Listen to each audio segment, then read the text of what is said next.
Mesdames, Messieurs, bonjour, bienvenue dans l'autre direct. Aujourd'hui, je reçois Bob Belanca. Bonjour. Bonjour. Merci beaucoup d'être avec nous.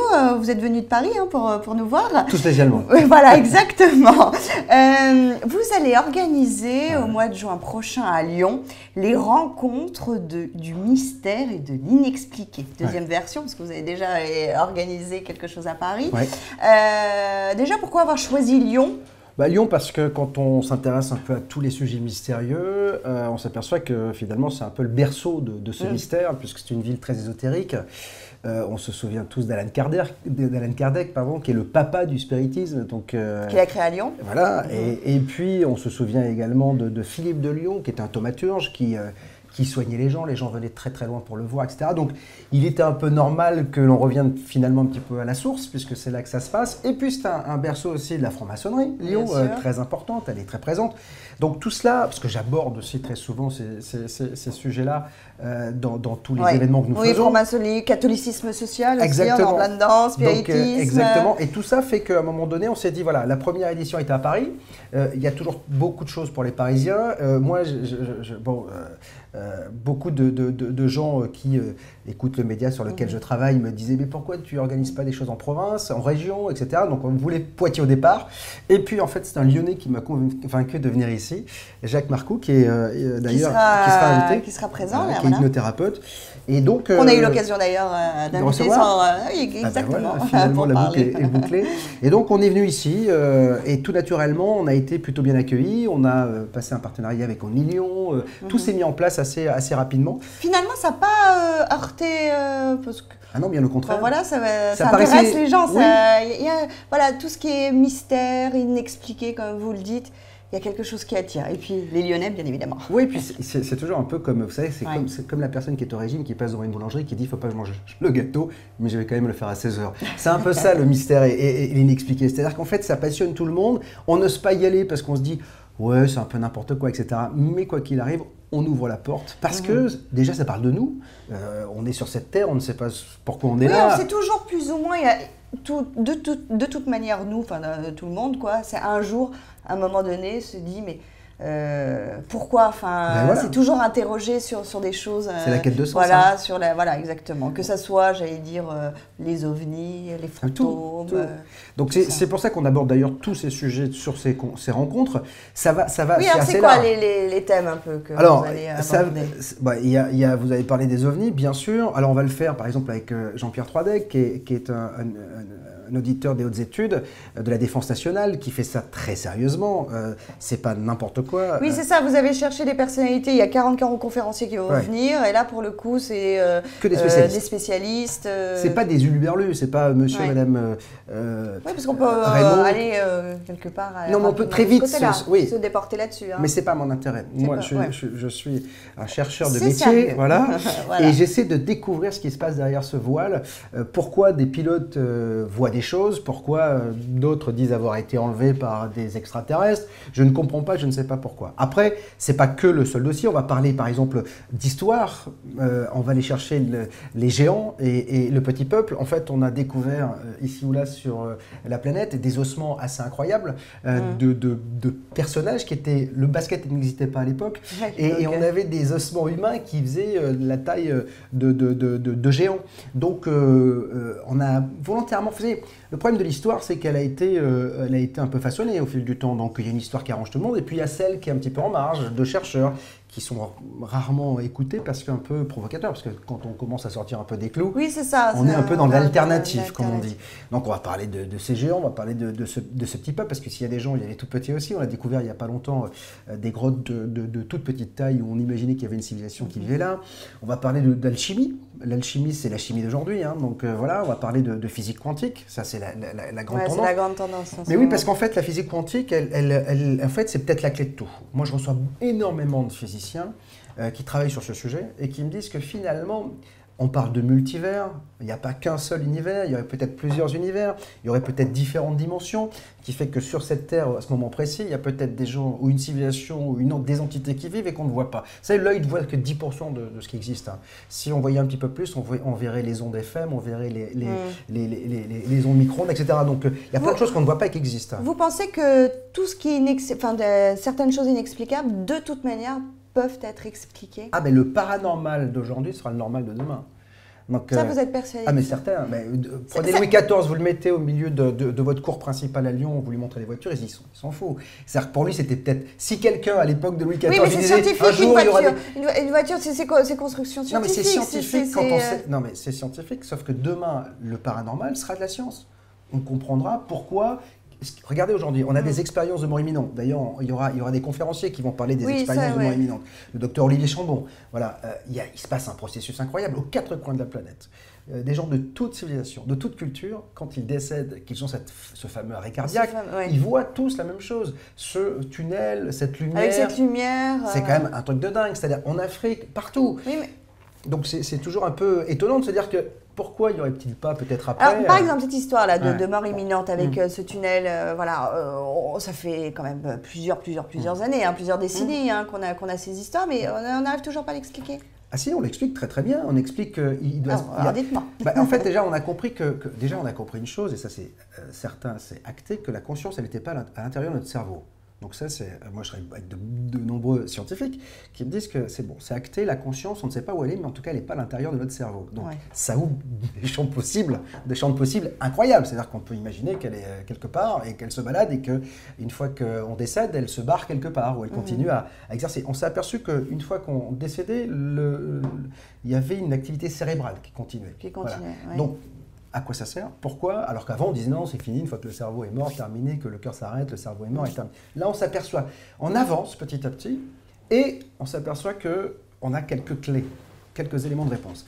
Après, effectivement, il y a aussi, à contrario, des neurochirurgiens qui titillent parfois des parties du cerveau qui permettent à des patients de faire des sorties de corps, ce qu'on appelle et les patients se retrouvent allongés et se voient quelque part en haut de la pièce et puis voient leur opération, etc. C'est quand même étonnant de voir tout cela. Donc, je pense que toutes ces choses-là seront expliquées. Alors, c'est toujours pareil, il y a deux sciences. Il y a la science qui reçoit des subventions et qui ne peut pas trop être en marge de ce qu'on lui demande de faire. Et puis, il y a des chercheurs qui sont un peu plus aventureux, notamment aux États-Unis. La parapsychologie est très étudiée aux États-Unis. Moi, je travaille avec un scientifique qui s'appelle Mario Beauregard, qui est québécois, qui travaille à l'université de Tucson, en Arizona, qui a un budget pour travailler là-dessus. Et ce qu'on n'a pas en France, c'est très très compliqué. Ça fait peur, ça fait... Oui, parce que la science, vous savez, le problème de la science, c'est qu'elle est sur des rails. Mais c'est pareil en médecine, c'est-à-dire que demain, il y a un mec qui dit « ça y est, j'ai une plante, ça guérit le cancer », je pense qu'il va être brûlé place Bellecour, et puis à très bientôt. On ne peut pas... Vous savez, je pense que c'est... right time, right place, comme disent les Américains. C'est-à-dire qu'au bon endroit, au bon moment. Et je crois que c'est petit à petit qu'on va pouvoir découvrir les choses. Et on ne peut pas, aujourd'hui, dire à des gens attention, après cette vie-là, il y en aura une autre. Vous imaginez le cataclysme sociétal que ça peut être? Oui, vous heurtez la religion, vous heurtez le mec se dit, c'est pas grave, établi. Je bouffe celle-ci, je ferai la prochaine. Vous voyez ce que je veux dire? Ça peut engendrer tout un processus compliqué. Donc, fatalement, on est obligé d'avancer petit à petit. Alors, comme le docteur Olivier Chambon le dit, on y va petit à petit. Il y a des choses. Alors, et puis, il y a tout un décorum autour de ça. C'est-à-dire qu'il y a aussi les chamans qui vont chercher. Vous savez, il y a des anciennes civilisations. Socrate, Platon, tous ces gens-là savaient déjà tout cela. C'est-à-dire que vous retrouvez des choses décrites. Vous dites, mais c'est quand même la connaissance de ces gens-là, de l'astronomie. Enfin, ils avaient quand même quelque chose d'érudit, c'est juste assez incroyable. Et nous, on avoue, tu sais, le problème de la science, c'est la science moderne. La science moderne, elle est arrivée au début du siècle dernier, et elle a dit, bon, on arrête les conneries, on fait laïque, religieux, terminé, donc on sépare maintenant, et on devient sérieux. Et je pense qu'en devenant sérieux, on devient un peu terne. Voilà. Et moi, ce que je veux, justement, c'est un peu donner de gaieté. Être un peu... Enfin, mais exciter un peu tout cela.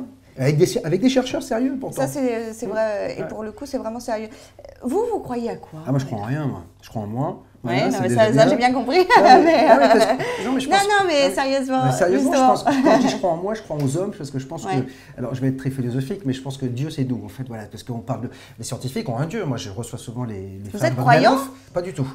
Mais je crois à une spiritualité. C'est-à-dire que je pense qu'il y a quelque chose... Je ne pense pas qu'on soit là par hasard et que ce soit, on nous ait mis là et qu'il y a cet univers et qu'on part d'un infiniment petit et on devient un infiniment grand et qu'on soit là pour rien du tout. Mais ça, c'est mon fort intérieur. Je ne crois pas à la barbe blanche, à quelqu'un qui est sur un nuage, etc. Je pense que c'est notre conscience, nos consciences réunies qui peuvent former quelque chose. Je ne pense pas qu'on soit là par hasard. Maintenant, peut-être que je me trompe complètement. Au mieux, comme je le dis, j'aurai une bonne surprise. Quand ça s'arrêtera, j'ai quelqu'un qui me dira « Tiens, mais viens là, toi tu étais intéressé, je vais t'expliquer comment ça se passe. » Voilà, c'est ce que je crois. Mais aujourd'hui, vous savez, moi je suis qu'un journaliste, je cherche, j'essaie de trouver des choses, d'avoir des réponses.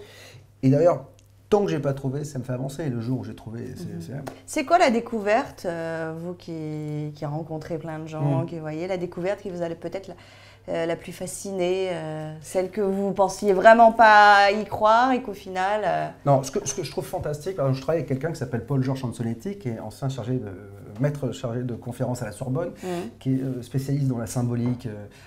Et ce que j'adore, et avec lui on fait des émissions, par exemple, surtout le sacré, c'est-à-dire et toutes les choses qui sont cachées, tous les messages que l'on peut découvrir. Et notamment, on travaille sur le cinéma et on va décortiquer Matrix ou la Star Wars ou autre chose, et on va voir que tout est codifié, rien n'est au hasard. Et c'est juste hallucinant. C'est-à-dire, par exemple, Star Wars, là, les personnages, c'est la mythologie, ça représente plein de choses, et que le sabre veut dire quelque chose, que le sabre, c'est l'épée d'Arthur, du roi Arthur. Il y a toutes ces choses-là qui sont reprises dans tous ces… Et ça c'est quelque chose qui me fascine. Ça, c'est pas… Bah si, parce que vous ne le saviez pas.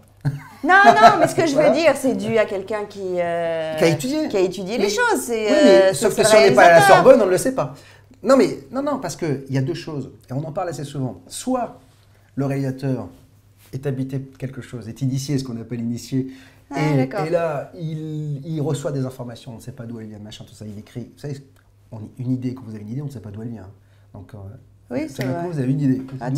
Qui vous la balance, qu'est-ce qui vous la met dans la tête? Ah, vous pensez… D'accord. Je ne sais pas, je ne pense pas. Je me pose des questions. Et peut-être que le mec, quand il écrit, il écrit quelque… Et après, je pense qu'il y a des gens, je pense que Spielberg, quand il écrit Rencontre du troisième type, il faut savoir que dans Rencontre du troisième type, il y a Alan Hynek. Alan Hynek, c'est un des spécialistes des ovnis. Et à la fin, les deux vieux qui vont vers la secoupe, l'un des deux, c'est Alan Hynek. En vrai, Truffaut joue le personnage de Jacques Vallée, qui est un chercheur français qui étudie aux États-Unis, qui a fait tout son cursus scientifique aux États-Unis, et rien n'est laissé au hasard. C'est-à-dire qu'aujourd'hui, sur le dossier OVNI, c'est fantastique. C'est-à-dire qu'on s'aperçoit, on voit des gens qui voient des engins énormes, d'autres qui ne les voient pas. Alors, pour en revenir à la physique quantique, puisque les gens imaginent plusieurs dimensions, moi je pense que s'il y a quelque chose, ça ne vient pas d'ailleurs, ça vient d'ici.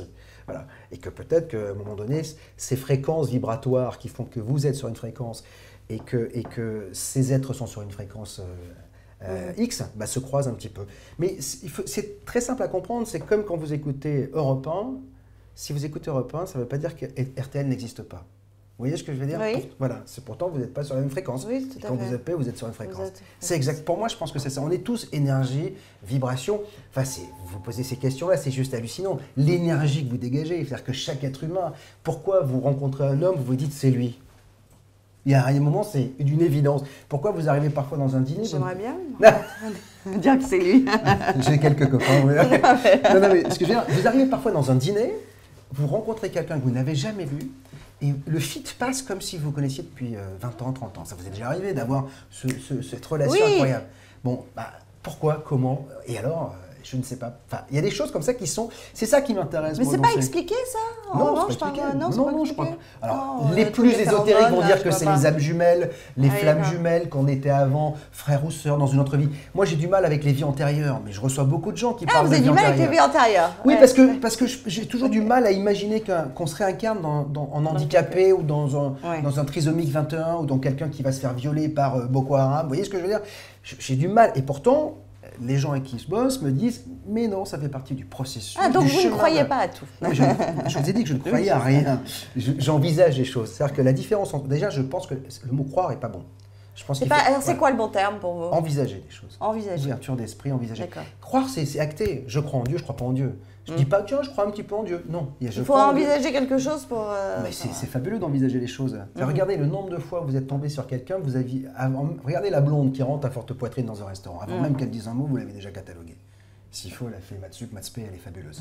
Sauf que, moi, j'envisage qu'elle ait fait maths sup, maths spé et qu'elle soit autre chose qu'une blonde avec des gros seins. Vous voyez ce que je veux dire? Même si j'aime bien les blondes avec les gros seins. Faites attention, hein, c'est en ce moment.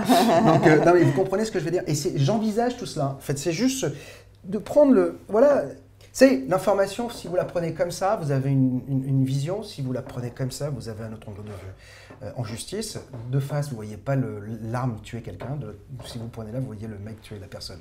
Et c'est moi, je prends en fait l'autre angle. Vous essayez l'autre angle. J'aime bien, c'est mon petit. Très bien. Bah, écoutez, merci beaucoup en tout cas d'avoir été avec nous. Donc on le rappelle, hein, c'est le 13 et le 14 juin prochain à Lyon.